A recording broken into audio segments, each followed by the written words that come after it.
na raw lunasan ang sakit na cancer sa pamamagitan ng soybeans.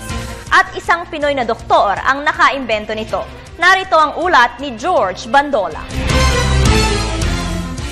Gamot laban sa cancer na galing sa soybeans? Pwede. Ayon sa isang Filipino doctor na si Dr. Alfredo Galvez, nalalapit na ang posibilidad na magagamot na ang cancer. Ito'y sa pamamagitan ng lunacin peptide na isang mahalagang component ng soya o soybeans na makikita rin sa mga wheat at barley grains.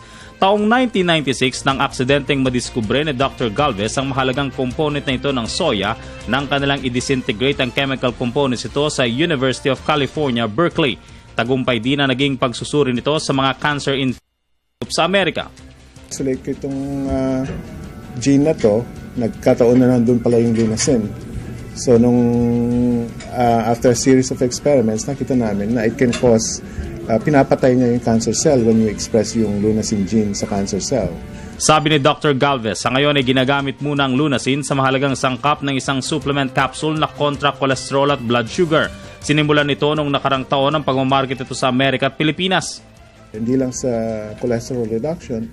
In fact, there's a big interest now in looking at this lunacin or yung Lunarich X, yung product ng Relive, in combination with multivitamin supplements to reduce yung diabetes risk.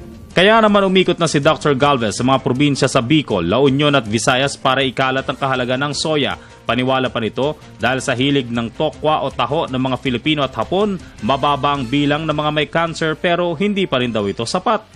Exactly, lalo sa Japan because people are eating a lot of the soya, meron silang definite reduction ng cancer incidence. Significant.